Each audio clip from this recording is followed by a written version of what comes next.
नमस्कार दोस्तों आज हम सीखते हैं कि हमारे जीवन में गुरु क्यों होना अनिवार्य है। तो जैसे हम बच्चे थे, जब हम बड़े हुए तो हम विद्यालय गए। क्यों हमें विद्यालय भेजा गया, किस लिए भेजा गया?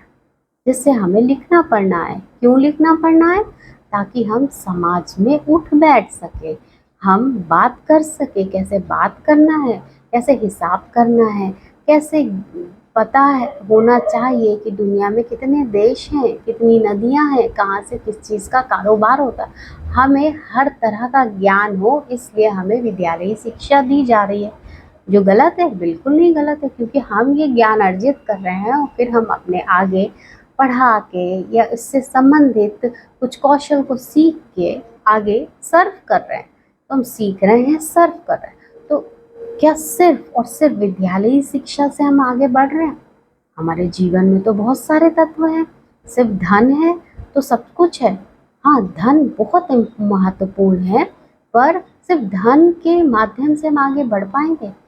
सोचें, पेंडेमिक ने हमें बहुत कुछ सिखाया कि सिर्फ धन के माध्यम से नहीं, हमें समझ आना चाहिए कि हम अपने जीवन में कैसे संतुलन बनाएं, जीवन को कैसे सरल सुगम बनाएं।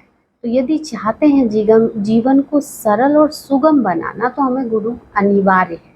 क्यों गुरु अनिवार्य? क्योंकि उनको बहुत ज़्यादा अनुभव है कि कैसे ये परिस्थिति आपको क्या सिखाना चाहती है।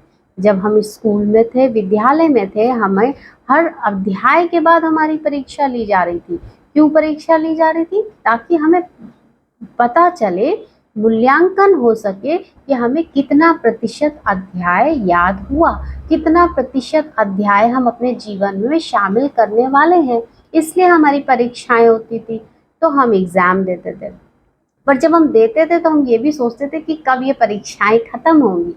तो बिल्कुल उसी तरह से जब हम जीवन में हैं, तो जीवन में प्रतिदिन जीवन हमें निखार रहा। क्या आप जब पैदा हुए थे और अब आपका आकार बदला, आपका रंग रूप बदला, सब कुछ बदल रहा है। क्यों बदल रहा है? परिवर्तन हो रहा है। तो जब हमारी फिजिकल बॉडी बदल रही है, तो क्या बाहरी आवरण बदल रहा है, तो आंतरिक आवरण नहीं बदल रहा होगा, आंतरिक आवरण भी बदल रहा है।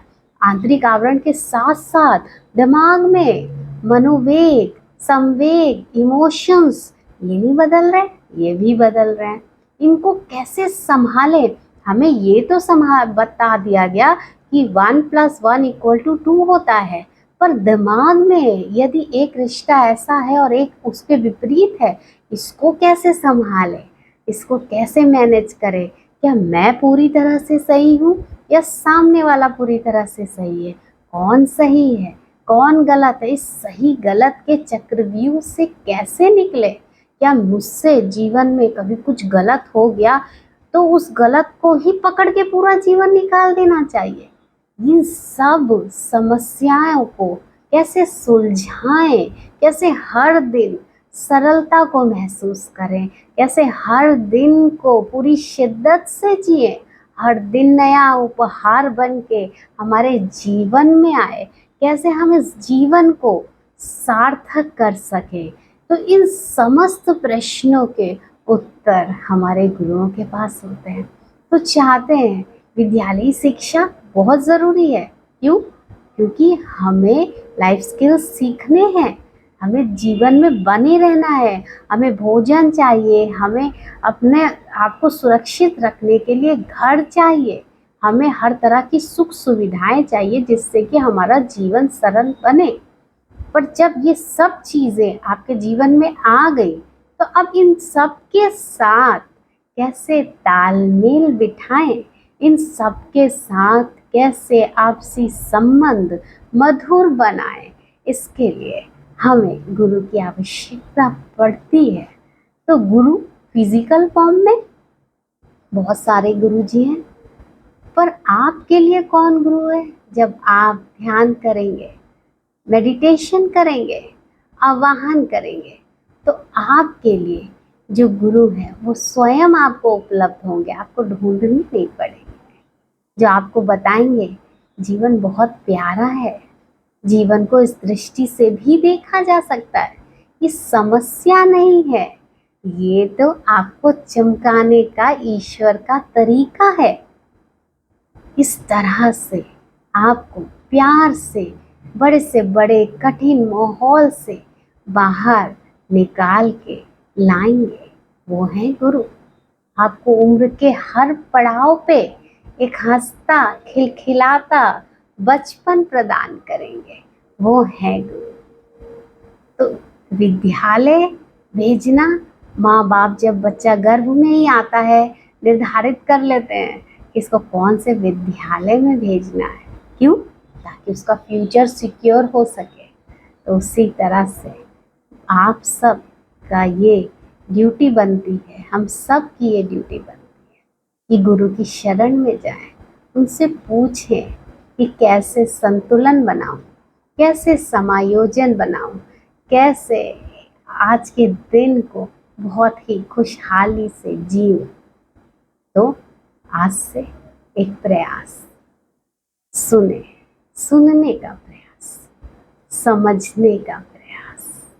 हम सब विद्यालयी शिक्षा पाके अपने आप को बहुत ज्ञानी मान रहे हैं, पर आवश्यकता है, यदि जीवन में कठिनाई आ रही है, यदि जीवन में असंतुलन आ रहा है, तो आवश्यकता है ढूंढने की, खोजी बनने की कि समस्या से कैसे निकलूं, कैसे कोई मुझे आके बता दे इससे कैसे निकला जाता है, ना कि व्यक्तियों से नफरत करना। सब बहुत अच्छे हैं, सब बहुत प्यारे हैं, पर हर कोई अपनी सुविधा के हिसाब से कार्य कर रहा है। तो चलिए एक यात्रा हम सब शुरू करते हैं अपने जीवन में गुरुओं को आदर देने की, सम्मान देने की, सत्कार देने की, जिससे हम सब हर दिन को पूरी शिद्दत से जिए, हर दिन को ईश्वर का उपहार समझ के ग्रहण करें, हमेशा प्रेजेंट में रहें और इस प्रेजेंट को हमेशा मुस्कुराहट के साथ एक उत्सुक बच्चे की तरह उसको अपने जीवन में भरें। इसी के साथ आपका दिन शुभ हो, आपके जीवन की यात्रा मंगलमय हो। आपका धन्यवाद।